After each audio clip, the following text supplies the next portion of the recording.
we'll be doing pork and basil. Just add in some oil.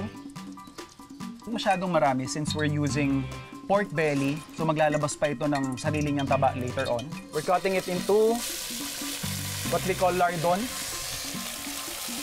Medyo mas makakapal na strips.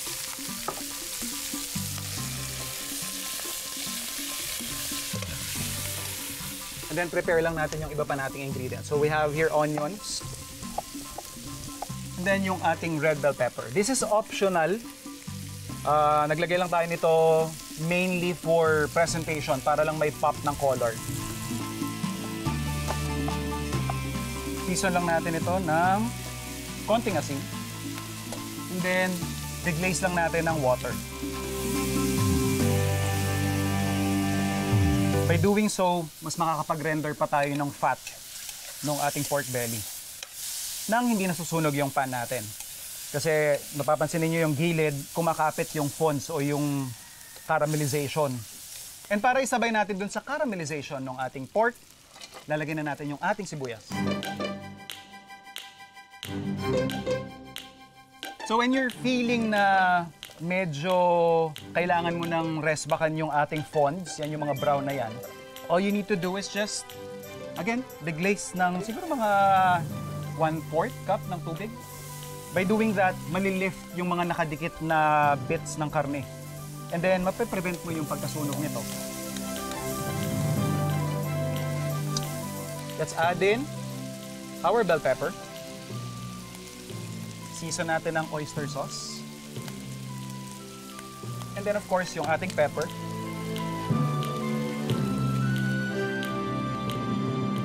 And to finish our dish, yung sinasabi natin na magbibigay ng ibang karakter doon sa ating pork dish, yung ating basil. So, imayin lang natin to. With herbs like this, kailangan sa dulo nyo siya ilalagay. Kasi pag nilagay nyo to doon sa umpisa pa lang ng pagluluto, ang mangyayari because of the temperature tsaka yung tagal ng cooking process, mamamatay yung pinakaangas niya. Kaya laging sa finishing touches nyo to nilalagay. Pag wala kayong fresh leaves, I'd say ganun pa rin yung proseso. Sa dulo nyo pa rin siya ilalagay. Pag dried herbs, yung ilalagay natin, medyo, lalo na pag basil pag mga ganitong leafy herbs, pag nadadry yan, sobrang nagto-tone down yung kanyang flavor profile. So, the more mo siyang ilalagay sa dulo. So, we'll turn off the heat. And then, bago natin to i-serve, magdadagdag pa tayo ng mas marami pang basil leaves.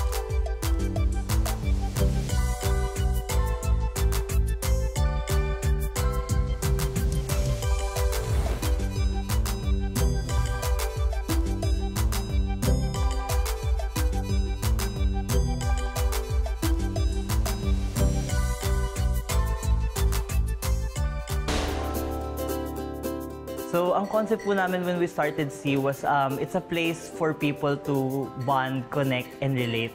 C is actually parang universal term siya, marami siyang meaning in different languages, but it's basically means bonding and relating.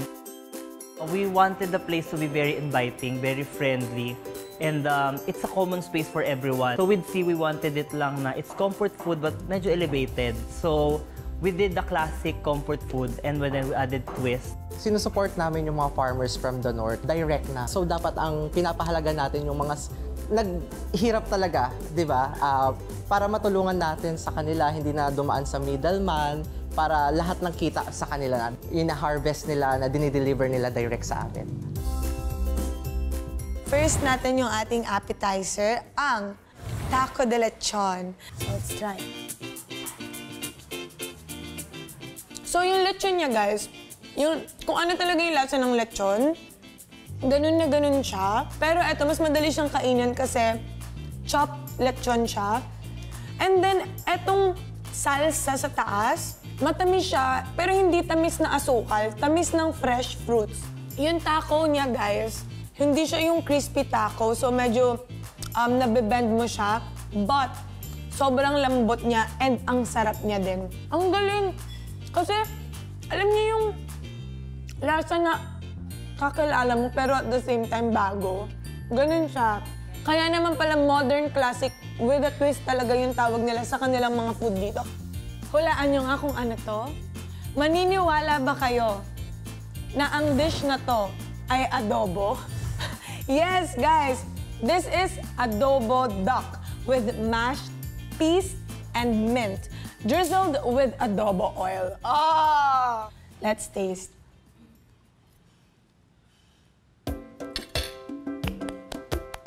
Iba talaga yung linamnam ng duck. Meron siyang aftertaste ng mint. Meron siyang cool, minty flavor after. And I feel like the reason why nag-complement yon is naalis niya yung lansa na pwede nating makuha sa duck. So, tikman natin yung mashed peas. Very clean. Very smooth taste. Ang galing. Manganta mo.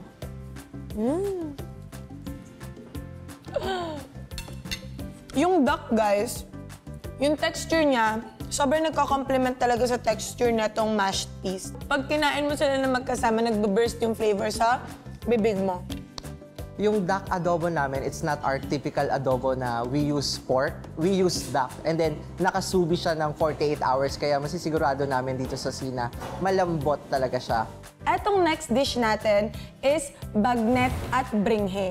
So yung bringhe, guys, ayan, lumaki talaga ako na most of the time, especially kapag fiesta, pag Pasko, New Year, meron kaming bringhe sa handaan. Kaya naman tikman natin ang modern bringhe nila dito sa ating next.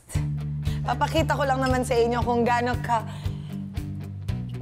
juicy ang bagnet nila dito, guys. So, syempre, nandito pa yung skin, yung taba, or gagalgal, ang tawag namin sa mga Kapampangan dyan, gagalgal. And then, yung laman ng ating bagnet. Tikman natin siya. So, yung bagnet din nila, guys, kagaya nung duck na natikman natin kanina, hindi siya dry, mabilis siyang kagatin. So, for sure, matagal din tong binoil, matagal siyang pinakuluan. Kasi para lumambot ng ganito yung baboy, it takes time talaga.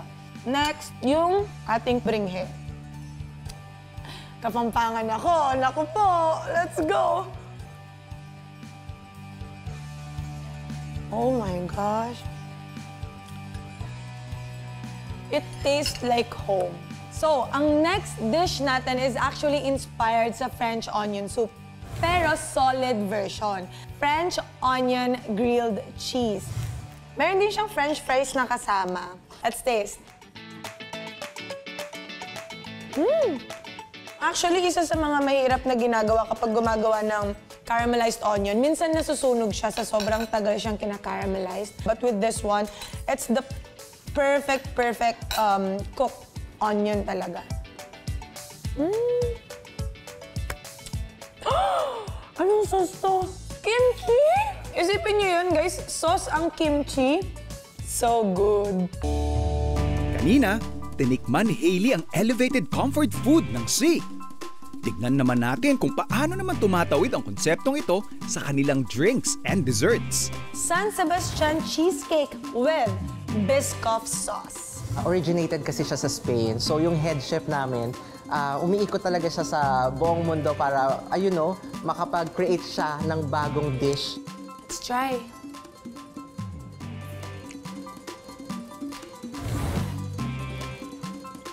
Oh my God. Hindi ako sweet tooth, pero mauubos ko to. Sobrang lambot ng cheesecake nila, guys. Malambot pa sa kaluluwa ko. So ngayon naman, guys, i-try naman natin siya with the cookie butter sauce. So ito yung cheesecake. Kuha tayo ng cookie butter sauce.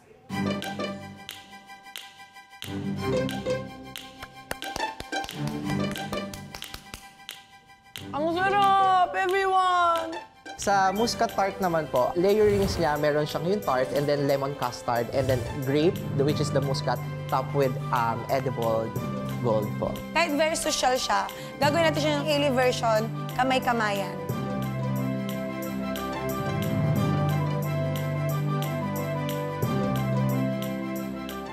So, because of the grape, parang feeling ko umiinom ako ng wine. Yung fresh taste ng grape. And then, guys, Na-amaze ako dito sa sauce na to, kung ano man siya. Dito naman tayo sa kanila mga beverage. As you can see, they have different types of beverage here. Pero unahin na natin ang kanilang organic Brazilian asal. Oh! So, very yogurt.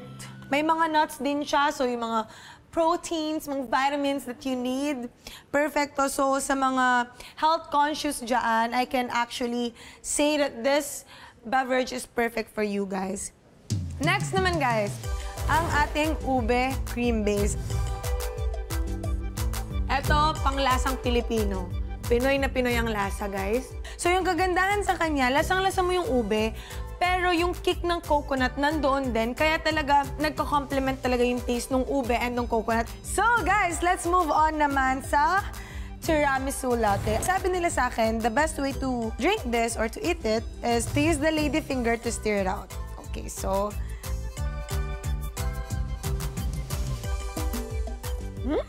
Ang sarap!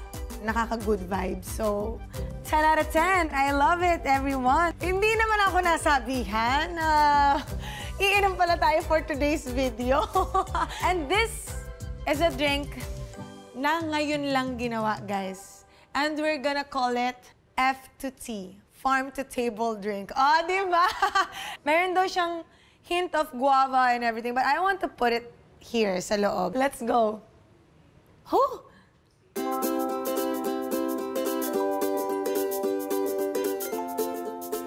Oh! Sarap niya, guys, kasi hindi mo masyadong malalasahan yung alak sa kanya.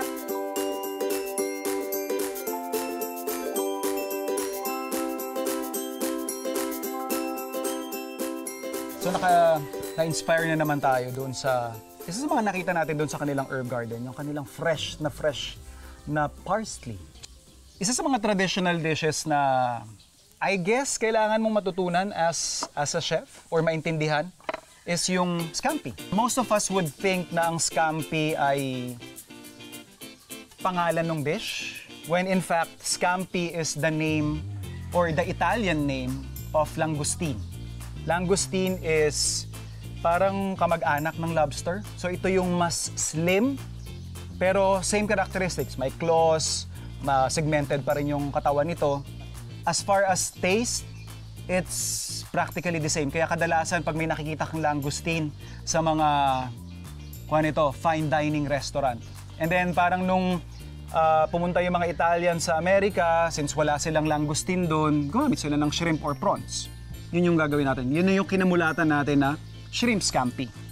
So, just like what we always teach yung ating food explorers on extracting the flavors ng mga ingredients na binibili natin, lalo na pag medyo at a premium, kagaya ng prawns, gusto natin lahat hanggang sa pinaka-huling patak dapat ma-extract natin yung flavor. And this is what we do sa restaurants. So, yung mga ulo na yan, imbes na i-discard ninyo or i-dispose, ginagawa namin dito, ini-infuse namin sa either butter, oil, or sa stock para makuha pa natin yung pinaka-essence. Kasi maraming flavors pa ang nakatago dyan sa heads at saka dun sa shell. Pakakapitin natin yung lasa ng shrimp or ng ating prawns doon sa ating mantikilya. Hahayaan lang nating mag-steep, lumabas yung lasa niyan. And then later on, gagamitan natin yan ng potato masher para talagang lumabas lahat ng lasa niya. Ayan, nagiging orange shade na yung ating butter. So, ibig sabihin yan, very effective yung ginagawa nating proseso. So, at this point, nakita nyo na ibang-iba na yung kulay ng ating mantikilya. Pwede na nating i-strain yan.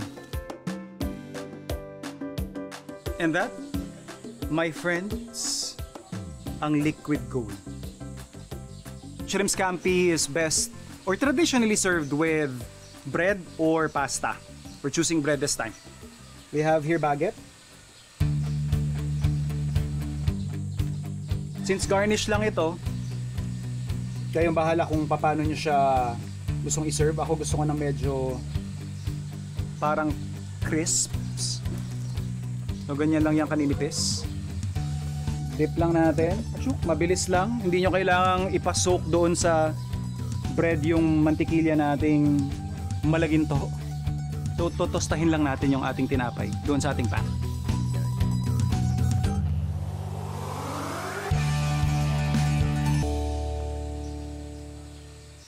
Since matatapos na yung ating garnish, yung ating tinapay, ready ko lang yung ating bawang. Slice tayo ng slivers ng ating garlic. So pag sinabi nating slivers, yan yung cut na yon.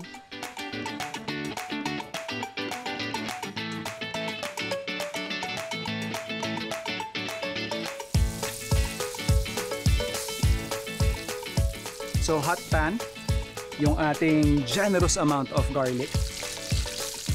Since manipis yung pagkakaslice natin dun sa ating garlic, it's best na pag igigisa nyo na siya, medyo on the medium lang yung temperature or actually kahit mas mababa. That would prevent our garlic from burning. Okay. Since we will be adding our chili flakes, it's also best na yung temperature din ulit ng iyong oil ay mahina lang din. Kasi ang mangyayari dyan, pag sobrang init, number one, masusunog, mamamatay yung lasa, papait, masisira yung dish. Second, magtatalsikan kasi may mga buto ito.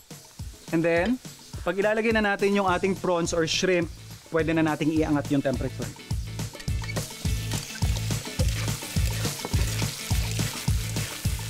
Since we used salted butter, medyo kakalmahan lang natin yung pag-season natin ng asin. Then pepper.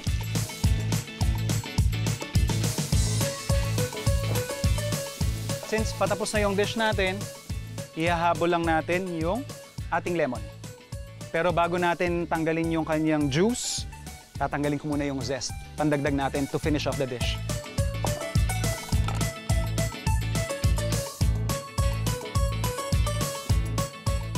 And then, finally, yung ating parsley. Okay. Turn off heat, konting halo, pwede na tayo mag-serve.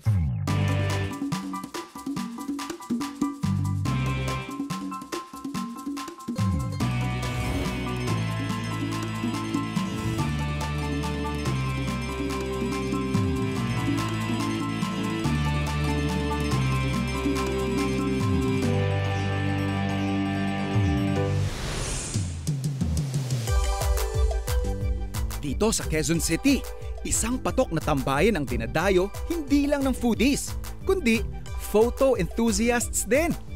Basically, Sunny 16 Film Lab started in 2016. Naghahanap kami ng lab na magde-develop or magpaprocess ng film namin. Para magbabarkada, set up kaya tayo. So it started with a small cafe dun sa lab where it is now, hanggang sa nakuha namin tong cafe. From an entrepreneur perspective, syempre, the process is 1 hour developing, di ba? So habang naghihintay ka, kape ka muna. Ayon pa kay Sir Nico, kahit digital na tayo ngayon, unti-unti raw nagkakaroon ng interes ang bagong henerasyon sa traditional photography. And majority of our clientele are actually the younger generation, which is very surprising. Kasi in the world of puro social media, puro digital, puro AI, lahat tayo naghahanap ng something na totoo, something that's very authentic.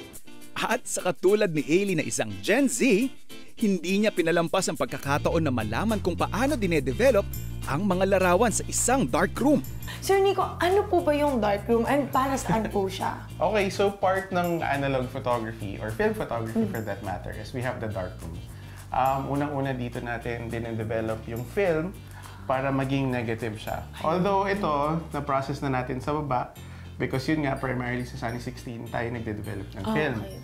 So ngayon, what we're gonna do is basically make first parang contact sheet. Once we have the contact sheet, makikita na natin, okay, ito yung gusto ko. Maganda. Okay. So napili na natin siya kanina, so kukunin lang natin to. And then what we're gonna do is put it here. This is what we call the enlarger. Let's try this out, guys. Okay. So ready? We're gonna turn off the lights. Okay. So the red lights, they're actually called the safe lights. Safe Okay, lights. so Sila yung ngayon, safe talaga. pwede na natin i-load sa ating enlarger. Enlarger. So this is the film holder. Okay. So ilalagay natin yung film natin dito. You just slide it in. And then, pag close, we can put it here. So Hailey, gusto kong silipin mo ngayon kung sharp ba yung image o hindi. Ayan, perfect. Okay. Kita ko na yung nose niya. So after that, papatayin natin yung ilaw. And then what we're gonna do is pretty much put the paper here.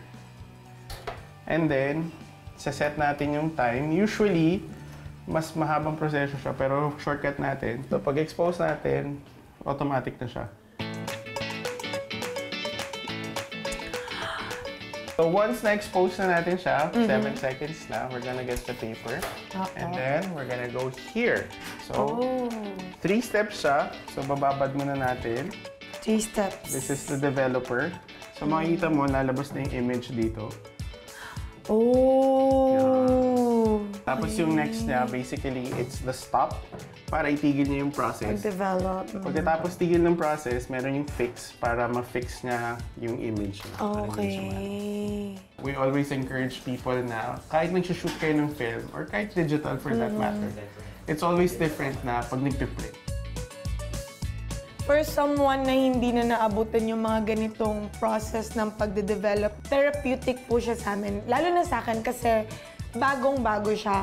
Because in this day and age, yung technology natin, very advanced na. So yung pagkuha ng mga photos, yung pag-post, yun na yung normal. Pero ngayon ko na-realize na oo nga pala, iba pa rin talaga kapag physically mo nahahawakan yung mga photos. So one of our managing partner, si Francis, siya nagsimula. Tapos, madalas kasi we're all foodies. Tapos, majority doon ng partners mahilig sa kape. So, pag nag-meeting, parang, oh, ito. And then, our chef, si Chef Denmark, he's very into Asian cuisine. So, nagkakaroon ng Asian fusion with our menu. So, umpisahan natin dito sa kanilang salpikaw. Oh my gosh! Isa to sa mga favorite dishes ko, guys. Yung amoy pa lang nito, guys, super garlicky yung smell. Ang sarap! Ang linamnam, ang garlicky. Sometimes kasi yung mga salpikaw, mas nangingibabaw yung lasa ng soy sauce. Pero eto hindi, guys.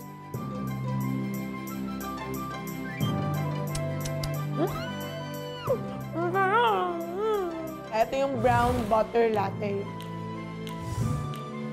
Isipin niya, guys, kung nakatikim na kayo ng butter beer, gawin niyo siyang coffee, pero yung linamnam ng butter sa butter beer, nandito siya. Para mas milkier yung taste. And very light. Meron din sila ditong Wagyu Cube Poke Ball. So, tikman muna natin yung Wagyu Cube, okay? Ayan, ang sarap! Ang lambot, guys! Kung naghahanap kayo ng lasa ng baka, malinis, tapos magaan, ito yung perfect para sa inyo. Okay, first time ko pong iinom ng matcha sa buong buhay ko. So, tikman natin to, everyone.